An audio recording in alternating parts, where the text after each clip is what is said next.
Invitado especial. 2 de la tarde con 36 minutos. Ya regresamos en contacto. Tengo el gusto de recibir en esta mesa de trabajo, y le agradezco su presencia aquí en el estudio, al director de la Facultad de Derecho de la máxima casa de estudios de Veracruz, la Universidad Veracruzana. Es el maestro José Luis Cuevas Galloso. Doctor, muchas gracias por estar acá. Muy bien, Luis, gracias por la invitación. Y platicar con usted. Dimos cuenta ayer en la emisión de la tarde lo ocurrido durante esta última sesión del Congreso del Estado, en donde es remitida por parte del Ejecutivo en el procedimiento que legislativo que debe de llevar una iniciativa de ley para desaparecer el fuero constitucional a funcionarios públicos, servidores públicos. Y bueno, pues la votación parece que no resultó lo que se esperaba, después de que muchos de los ahí en el Congreso, hoy representantes populares en campaña, prometieron y juraron que iban a desaparecer el fuero. Le preguntaría, para que el auditorio entienda, ¿qué es el fuero y cuál es el origen del mismo fuero? Muy bien. Gracias. Primero que nada, agradecer la invitación a Van Radio para hablar sobre este tema y, por supuesto, al auditorio grande que tienes en el estado de Veracruz y en algunos otros estados. Saludos a todos. Yo querría hacer alguna precisión con relación a esta situación del fuero. ¿Por qué nos interesa inicialmente entenderlo? Se trata justamente de las personas que nos representan, en este caso los diputados, pero que tiene antecedentes milenarios. Cuando nosotros pensamos en dos formas de ejercicio de gobierno a través de los representantes que son electos en una forma democrática a partir de una votación, sí, existen dos vertientes dentro del mundo jurídico que son similares y que a veces se utilizan de forma igual, pero esto es un error. Y me refiero a la figura del mandato y a la figura de la representación. Voy a hablar muy rápido sobre esto para que pueda entenderse de dónde viene esta cuestión del fuero. En el caso del mandato, surge desde el derecho romano, hace más de 2000 años, y Rousseau en el siglo XVII lo recoge. Y tiene dos características muy importantes. El primero es que se debe entender permanentemente a la voluntad del mandante, que es el pueblo, y recoger su opinión para entonces llevar a cabo las actividades de carácter gubernamental que deben desarrollarse. Sin embargo, en el caso de la representación, la soberanía popular queda exclusivamente en la elección que se hace de los representantes. La primera, el mandato es esencialmente revocable por el propio pueblo, cuando durante el periodo que se eligió pueden, en periodos intermedios, determinar si continúa o no este mandatario como una persona que siga fungiendo con sus funciones. Sí. Sin embargo, en el caso de la representación, tenemos una elección de las personas por 4 años, por 6 años, dependiendo del cargo que se trate, en el caso de México concretamente, y no es esencialmente revocable. Bien, ¿por qué surge este fuero? El fuero no surge por la persona, sino por el cargo que se ocupa.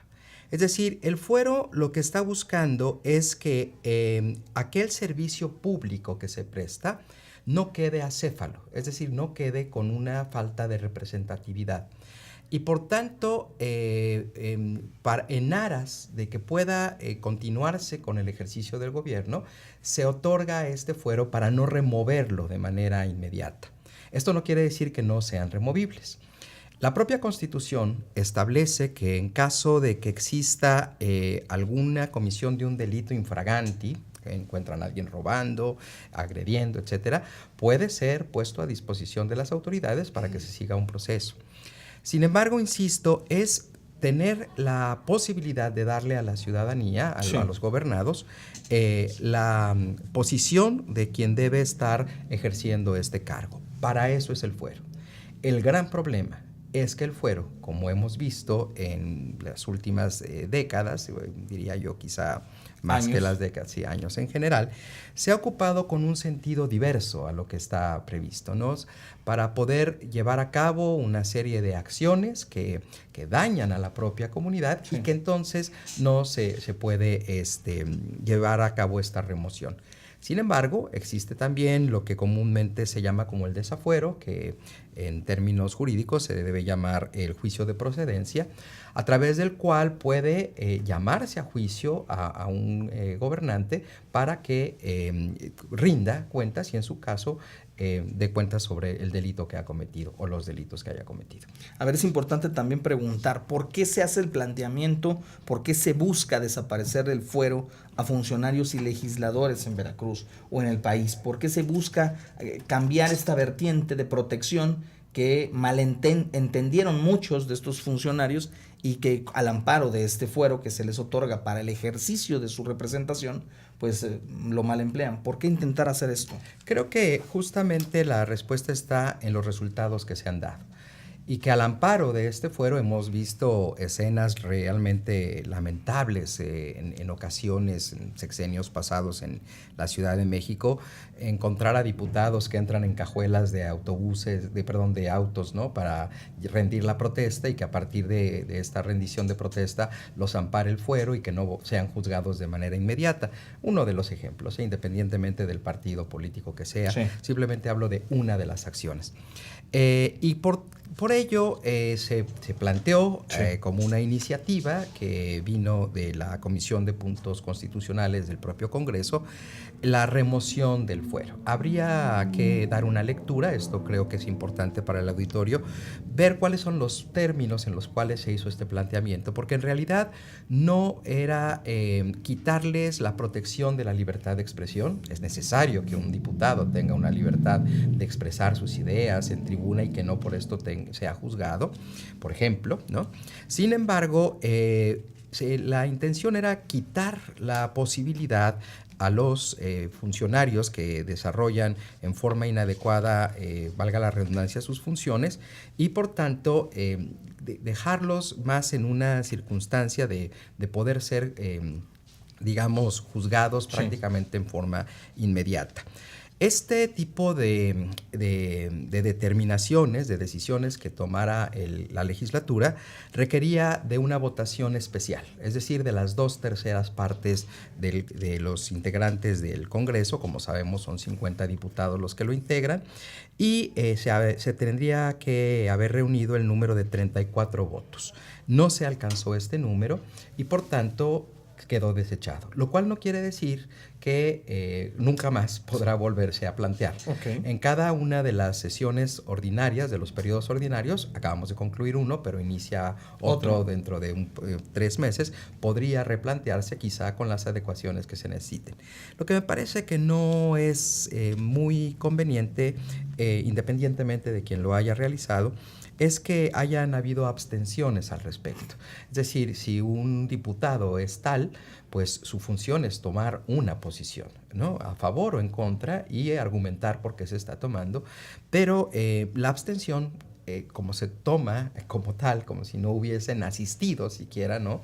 Entonces no permitió que se alcanzara el número necesario. Yo preferiría escuchar sí o no con los argumentos, pero no una abstención. A ver, deben de existir, y esta es la pregunta que nos hacemos los de a pie, los ciudadanos común y corriente, que todos los días pues vamos a trabajar o que estamos escuchando qué es lo que hacen los legisladores. ¿Deben de existir ciudadanos de primera? ¿Deben de existir ciudadanos de segunda? Porque esto del otorgarles el fuero o mantenerles el fuero a los representantes populares o a los servidores públicos habla pues de como si estuviéramos viviendo 2 Méxicos o 2 Veracruces distintos, 2 realidades. Ellos sí pueden hacer lo que sea, no los pueden tocar, en cambio el ciudadano no. Ese, si hace una falta o comete algo, ese las tiene que pagar de ley. ¿Eso es correcto, esa visión?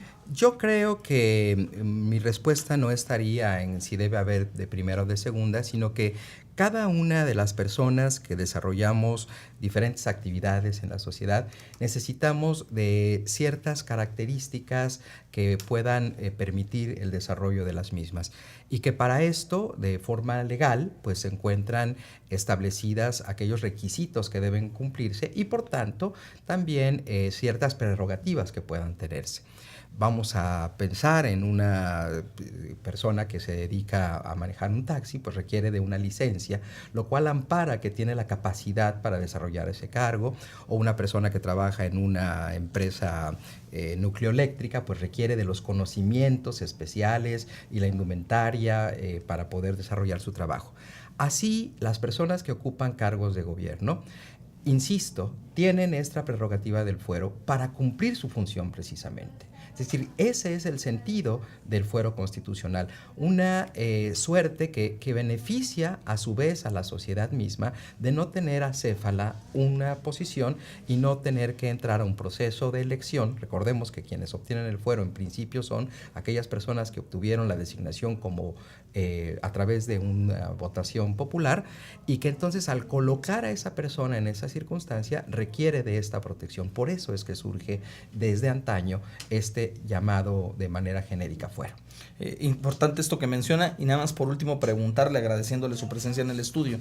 La propuesta presentada, entiendo yo, no desaparecía el fuero, vamos a decirlo así, en la totalidad de la cuestión. Le seguiría permitiendo entonces a los legisladores cumplir con su función, expresar las ideas que tenga que expresar en tribuna como parte de su actividad, más sin embargo no le daría la garantía o la protección del fuero para cualquier otro tipo de acción que no estuviera acorde a esa representación. Exacto, o que infringiera justamente, o que fuese en contra de su objetivo como una parte del quehacer propio del representante.